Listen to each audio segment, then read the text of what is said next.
सच के साथ। नमस्कार, सिटी वाराणसी लाइव में आप सभी का स्वागत है। मैं हूं ममता चौरसिया। आइए नजर डालते हैं आज की हेडलाइंस पर।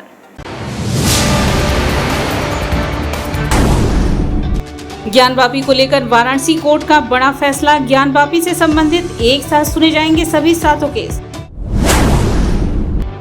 अंतर्राज्यीय बच्चा चोर गैंग के 10 सदस्यों को वाराणसी पुलिस ने दबोचा। 3 नाबालिग बच्चों की हुई बरामदगी। मोहनसराय किसान संघर्ष समिति द्वारा किसान प्रतिरोध सभा का आयोजन।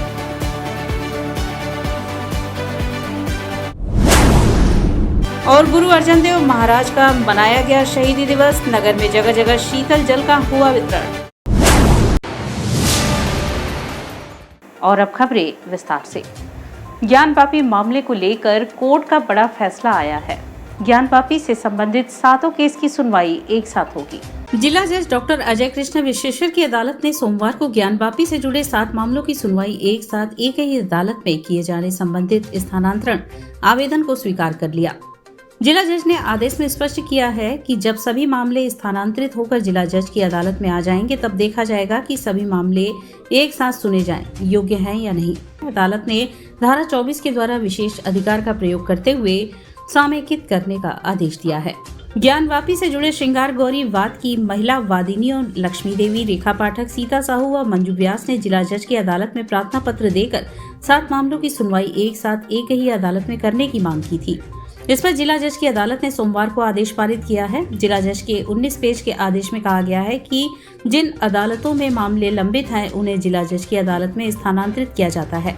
जिला अदालत के इस फैसले को उचित ठहराते हुए अखिल भारतीय संत समिति के महामंत्री स्वामी जितेंद्रानंद सरस्वती ने कहा कि जिला अदालत का यह फैसला स्वागत योग्य है। काशी ज्ञानवापी से जुड़े सारे मुकदमों को 7 मुकदमे थे जिनको एक साथ क्लैप करने का आदेश जारी हुआ। यह आदेश इतिहास की तारीखों में स्वर्णिम शब्दों में लिखा जाएगा, क्योंकि श्री राम जन्मभूमि का मुकदमा टुकड़े टुकड़े में चला था। आज 7 मुकदमे एक साथ क्लैप होने के बाद बहुत जल्दी इसके निर्णय आएंगे। जिला अदालत के बाद जिन्हें चैलेंज करना होगा वो हाई कोर्ट के बाद सुप्रीम कोर्ट, तो कम से कम 7 मुकदमे के स्टेप्स कम हो गए, समय बचेगा। और यह जितना समय बचेगा ये काशी ज्ञानवापी और हिंदू समाज के बीच की दूरी उतनी ही कम होगी। इस बात के लिए जिला अदालत को अखिल भारतीय संत समिति ढेर सारा साधुवाद देती है। वहीं अखिल भारतीय संत समिति के महामंत्री विश्व वैदिक सनातन संघ के राष्ट्रीय अध्यक्ष संतोष सिंह ने ज्ञानवापी प्रकरण में जिला जज द्वारा सभी मुकदमों को एक साथ सुनने के निर्णय को उचित न बताते हुए कहा कि वह इस पर फैसले के खिलाफ उच्च न्यायालय में अपील करेंगे, क्योंकि ज्ञानवापी श्रृंगार गौरी का मामला व्यक्तिगत मामला है कि वहां पर दर्शन पूजन की अनुमति प्रदान की जाए, साथ ही साथ वहां के ढांचे की भी जांच हो। ऐसे में जब सारे मामले एक साथ हो जाएंगे तो विभिन्न मुकदमों की प्रकृति पर असर होगा। इसलिए विश्व वैदिक सनातन संघ आगे के न्यायालय में इस निर्णय पर विचार करने की अपील करेगा। 5 महिला वादनियों द्वारा दायर किया गया व्यक्तिगत अधिकार का मुकदमा है। व्यक्तिगत पूजा पाठ के अधिकार को लेकर के मुकदमा कायम किया गया, लेकिन 712/22 जो मुकदमा है ये आदि विशेश्वर का मुकदमा है। आदि विशेश्वर के भू स्वामित्व को लेकर के मुकदमा किया गया है और ये संपूर्ण हिंदू समाज का मुकदमा है, क्योंकि इस मुकदमे में स्पष्ट तौर पे ये डिमांड की गई है कि पूरा ज्ञानवापी परिसर हिंदुओं को सौंप दिया जाए, मुसलमानों का प्रवेश वर्जित हो, पूजा पाठ की अनुमति हो और अवैध ढंग से बने इस्लामिक स्ट्रक्चर को तोड़कर मंदिर निर्माण का रास्ता प्रशस्त किया जाए। मंगलवार को मोहनसराय किसान संघर्ष समिति द्वारा बैरवन बगीचे में किसान प्रतिरोध सभा का आयोजन हुआ। मंगलवार को मोहनसराय किसान संघर्ष समिति द्वारा बैरवन बगीचे में किसान प्रतिरोध सभा का आयोजन हुआ, जिसमें किसानों ने 16 मई 2023 को हुए पुलिस के बर्बर लाठीचार्ज एवं दमनात्मक कार्यवाही की न्यायिक जांच, जेल में बंद निरीह किसानों की रिहाई एवं दमनात्मक कार्यवाही में संलिप्त दोषियों पर मुकदमा दर्ज कर कठोर कार्यवाही का प्रस्ताव मोहनसराय किसान संघर्ष समिति के मुख्य संरक्षक किसान नेता विनय शंकर राय मुन्ना ने रखा, जिसको सर्वसम्मत से प्रस्ताव पास करते हुए शासन प्रशासन को पूरा कराने के लिए 3 दिन का अल्टीमेटम दिया गया तथा एकजुट होकर दमन के प्रतिकार का संकल्प लिया गया। सभा को संबोधित करते हुए अपना दल कमेरावादी पार्टी के राष्ट्रीय महासचिव सिराधु विधायक पल्लवी पटेल ने कहा कि भूमि अर्जन एवं पुनर्वास कानून 2013 का उल्लंघन कर अन्नदाता कमेरा समाज के हकूक पर साजिश के तहत किसानों की उपजाऊ जमीन देने के लिए शासन प्रशासन दमनात्मक कार्यवाही कर किसानों की पुश्तैनी जमीन लूटने की कोशिश कर रही है, जिसमें सैकड़ों अन्नदाता घायल हुए हैं। उक्त दमन के खिलाफ पूरे विपक्ष को लामबंद कर सड़क से सदन तक संघर्ष किया जाएगा। कांग्रेस पार्टी के प्रांतीय अध्यक्ष अजय राय ने कहा कि प्रधानमंत्री के क्षेत्र में अन्नदाता किसानों को दमन और आज तक पीड़ित किसानों से संवाद नहीं होना, न ही घटना की निष्पक्ष जांच की पहल होना ये सिद्ध करता है कि किसानों के दमन में भाजपा शीर्ष नेतृत्व की स्वीकृति है। विधान परिषद सदस्य आशुतोष सिन्हा ने कहा कि आगामी विधान परिषद सत्र में मोहनसराय ट्रांसपोर्ट नगर योजना से प्रभावित किसानों पर हुई दमनात्मक कार्यवाही की न्यायिक जांच हेतु आवाज पूरी ताकत से उठाऊंगा और जब तक माननीय उच्च न्यायालय इलाहाबाद के जज के नेतृत्व में न्यायिक जांच का आदेश उत्तर प्रदेश शासन नहीं करेगा, सड़क से सदन तक संघर्ष जारी रहेगा। किसान प्रतिरोध सभा की अध्यक्षता गांधीवादी नेता राम धीरज संचालन गगन प्रकाश यादव एवं धन्यवाद ज्ञापन विनय शंकर राय मुन्ना ने किया। दमनात्मक कार्यवाही में बुरी तरह से घायल राधा देवी, सुनीता पटेल, उर्मिला देवी, जगरानी देवी, पूनम पटेल, साधना पटेल, वर्षा पटेल, शकुंतला देवी, अनीता पटेल एवं छेदी पटेल, कल्लू पटेल, प्यारे पटेल, राहुल पटेल, संजय पटेल का विधायक पल्लवी पटेल, विधान परिषद सदस्य आशुतोष सिन्हा एवं पूर्व मंत्री सुरेंद्र पटेल माल्यार्पण कर अभिनंदन किए। देखिए, हमने विधानसभा का घेराव किया था और सीधे सीधे सरकार के मुखिया को जताया था कि जो भी किसान गंभीर धाराओं के अंदर के जेल में फंसे गए हैं उनको बिना किसी शर्त के रिहा किया जाए, क्योंकि वो यहाँ पर वाजिब तौर पर बैठ करके सिर्फ अपनी मांग को दोहरा रहे थे। कोई ऐसा कार्य नहीं कर रहे थे, कोई ऐसा आपराधिक उनका बैकग्राउंड नहीं इसलिए उनको जेल में डाला गया। लेकिन क्योंकि सरकार को हमारी बात समझ में नहीं आई, आज हम अपने लोगों के बीच में आए हैं आह्वान करने कि ये सिर्फ बनारस की बात नहीं है, पूरे उत्तर प्रदेश की बात है। इस प्रकार की चीज़ें हर किसान, हर पगडंडी पे बैठे किसान और कमेरा समाज के साथ हो रही हैं और उनको एक बड़ा आंदोलन लेकर के संभव हो। अंतर्राष्ट्रीय बच्चा चोर गैंग के 10 सदस्यों को वाराणसी पुलिस ने धर दबोचा। उनके पास से 3 नाबालिग बच्चों की बरामदगी हुई। वाराणसी पुलिस को एक सर्विलांस एवं क्राइम ब्रांच की संयुक्त टीम द्वारा हाल ही में हुए शहर में बच्चा चोरी की घटना का पर्दाफाश करते हुए 10 अभियुक्तों को गिरफ्तार किया गया है। इनके पास से 3 नाबालिग बच्चे बरामद किए गए हैं। इन सभी अभियुक्तों को मीडिया के समक्ष पेश करते हुए additional police commissioner Santosh Kumar Singh ने बताया कि अभियुक्त बच्चा चोरी करके जरूरतमंद लोगों को 2 से 5 लाख रुपए में बेचने का कार्य करते थे। आगे पूछताछ में अभियुक्तों ने बताया कि हम लोग छोटे बच्चों को चोरी करके राजस्थान, बिहार एवं झारखंड दलालों के माध्यम से बेच देते हैं।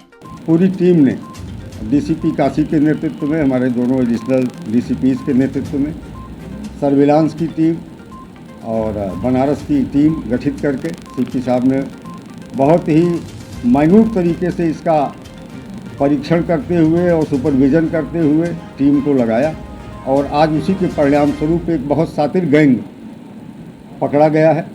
और इनके कब्जे से इस तरह की घटना के 2 बच्चे, एक तीसरी घटना बच्चा चोरी की हुई थी, वो एक अभियुक्त था जो राजस्थान का था, यद्यपि वो इस गैंग से जुड़ा नहीं है, लेकिन आज ही उस बच्चे की भी बरामदगी हुई है और अभियुक्त की गिरफ्तारी हुई है। और ये घटना का अनावरण भी बहुत अपने आप में रोचक है। काशी हिंदू विश्वविद्यालय के पत्रकारिता व संप्रेषण विभाग के छात्रों ने सड़क मार्ग जाम करके धरना प्रदर्शन किया। काशी हिंदू विश्वविद्यालय स्थित पत्रकारिता एवं संप्रेषण विभाग के छात्रों ने सड़क मार्ग को जाम करके धरना प्रदर्शन किया। इन छात्रों ने अपने ही एचओडी के खिलाफ गाली गलौज और SC/ST एक्ट की धमकी देने का आरोप लगाया है। दर्जनों की संख्या में धरना प्रदर्शन कर रहे छात्रों का कहना है कि शोभना नार्लिकर द्वारा आए दिन मां बहन की गाली हम छात्र छात्राओं को दिया जाता है। जब छात्र छात्राओं द्वारा महिला प्रोफेसर का विरोध किया जाता है तो छात्रों पर SC/ST एक्ट लगाने की धमकी दी जाती है। छात्रों का कहना है कि जब हम लोग हेड के चैम्बर में जाते हैं तो उनके द्वारा अभद्रता पूर्वक व्यवहार किया जाता है तथा कपड़े फाड़ने का आरोप लगा दिया जाता है। बार बार छात्रों का कैरियर तथा जीवन बर्बाद करने की धमकी दी जाती है। इतना ही नहीं, छात्रों ने आगे कहा कि परीक्षा में छात्रों के नंबर के साथ छेड़छाड़ करना, सारे प्रैक्टिकल पेपर का नियंत्रण अपने हाथ में लेकर नंबर को कम किया जाता है, परीक्षा के पहले पेपर बदल देना तथा दूसरा पेपर लेने के लिए बाध्य करना, परीक्षा देने के बाद पेपर मैडम द्वारा निरस्त कर दिया जाता है तथा सभी को अनुपस्थित दिखा दिया जाता है। लिखित परीक्षा में 70 में सिर्फ 7 नंबर दिए जाते हैं, जो कहीं से भी संभव नहीं होता। विभाग में संबंधित किसी भी पेपर पर साइन नहीं किया जाता है। धरना प्रदर्शन कर रहे छात्रों ने मांग किया है कि शोभना नरलीकर को तत्काल बर्खास्त किया जाए, जिससे छात्रों का भविष्य सुरक्षित रह सके। इसके बीसी सर यहाँ तो किसी से मिलते ही नहीं हैं, न बीसी सर के यहाँ कोई एक्सेस है। तो हम लोगों ने इसकी शिकायत डीन से की, तो डीन सर ने केवल आश्वासन दिया। हम लोगों ने लिखित मार्क्स से संबंधित जो मुद्दा है, मार्क्स यहाँ 70 मार्क्स का है, जिसमें 7 नंबर 8 नंबर उनके कहने पे दिया जा रहा है। यानी कि बच्चे ना फेल हो पा रहे हैं ना पास हो पा रहे हैं, यानी वो फंसे हुए हैं। एक तरह से उसको जैसे मछली को एक कांटे में जकड़ लिया जाता है, जाल में जकड़ दिया जाता है, वैसे ही यहाँ बच्चों को जकड़ दिया गया है। अगर बच्चे कोई मुद्दा लेकर जाते हैं तो उनके ऊपर एससी, अगर वो जनरल है तो उसके खिलाफ SC ST का एक्ट पे कंप्लेन कर दिया जाता है। अगर वो SC ST या OBC है तो उसको डांट करके भगा दिया जाता है और उसको लटकाए रखा जाता है। हमारी मांग है कि इनको यहाँ से बर्खास्त किया जाए, क्योंकि वो पढ़ाने में भी अक्षम हैं, प्लस उनको किसी नियम की जानकारी ही नहीं है कि कैसे यहाँ एग्ज़ाम होता है। लेकिन एग्ज़ाम के टीचर को, जो सब्जेक्ट जिस टीचर का है, उनको मालूम ही नहीं है कि मेरे सब्जेक्ट का आज एग्ज़ाम भी है।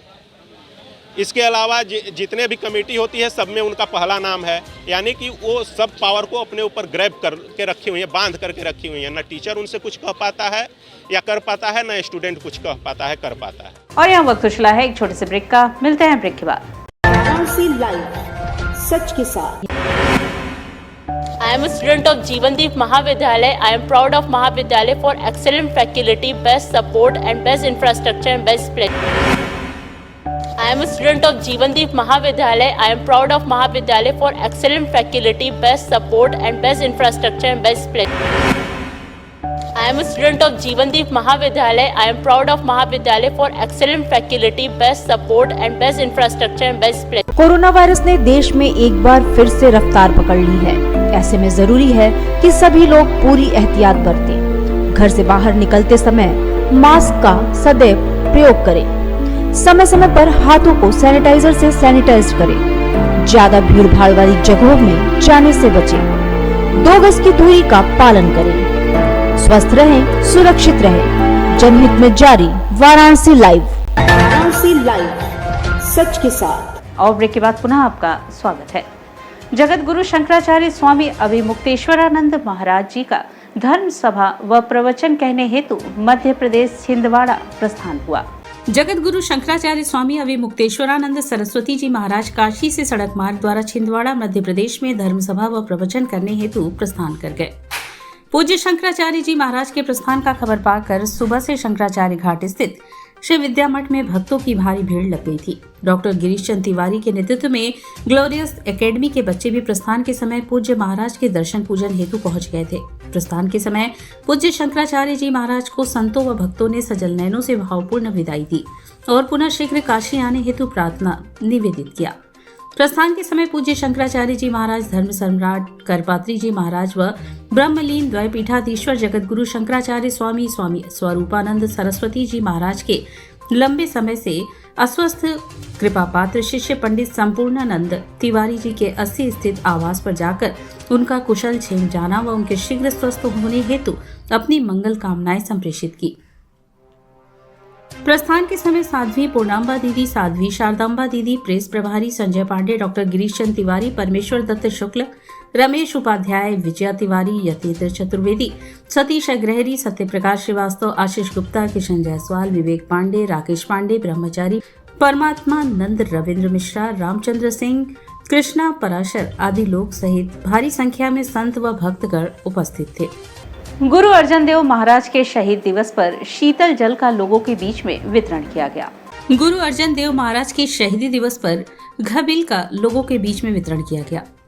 मलदैया चौराहे के समीप मंगलवार को गुरु अर्जन देव के शहीदों दिवस पर वाराणसी में 14 जगहों पर शीतल पेय रूह अफ़ज़ा का आम जनमानस के बीच में वितरण किया गया, जिसमें आते जाते राहगीरों को सेवादारों द्वारा रूह अफ़ज़ा शरबत पिलाया जा रहा था। संस्था के लोगों का कहना था कि गर्मी के मौसम में गुरुदेव अर्जन देव शहीद हुए थे, इसलिए हम लोग उनकी शहीदी दिवस के अवसर पर लोगों के बीच में शीतल पेय का वितरण करते हैं। आज यहाँ पर लगभग 3000 से ज्यादा लोगों के बीच में शीतल पेय का वितरण कर चुके हैं। इस प्रचंड गर्मी में लोगों को रूह अफ़ज़ा शरबत दिया जा रहा है, जिसे पीने के बाद आम राहगीर बहुत प्रसन्न हो रहे हैं। इस शरबत को बनाने में दूध, रूह अफ़ज़ा, बर्फ एवं पानी मिलाकर तैयार किया जा रहा है और लोगों के बीच वितरित किया जा रहा है। यह कार्य सुबह से शुरू होकर शाम तक चला और इसके साथ ही साफ सफाई की भी व्यवस्था रखी गई थी।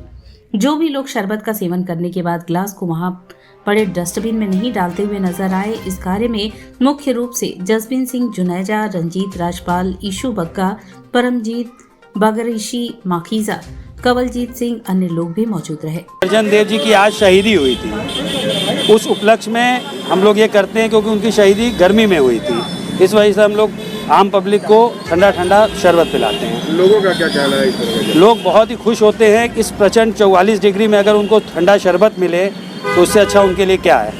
और हमारे चौथे पातशाही श्री गुरु रामदास जी के छोटे से पुत्र श्री गुरु अर्जुन देव जी का मतलब शहीदी गर्मी में हुई थी। उनको मुगलों ने बोला था अपना धर्म परिवर्तन करने को, पर उन्होंने अपना धर्म बचाया और उनको तख्ते तवे पे बैठाया गया था, मतलब गर्म तवे पे बैठा के उनके ऊपर गरम गरम रेत डाली गई थी। इस वजह से उनकी शहीदी हो गई थी। इस वजह से उनकी आज उनके शहीदी गुरपुरब पे हम लोग यहाँ पे कच्ची लस्सी बरताते हैं सबको।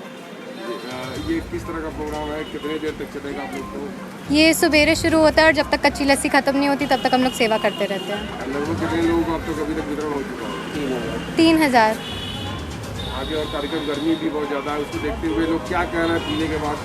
उन लोगों को बहुत अच्छा लगता है कि हम लोग ऐसे सेवा करते हैं, ठंडा ठंडा उनको शरबत देते हैं, तो सबको बहुत अच्छा लगता है। और इसी के साथ सिटी वाराणसी लाइव का यह प्रसारण यही समाप्त होता है। ममता चौरसिया को दे इजाजत। नमस्कार।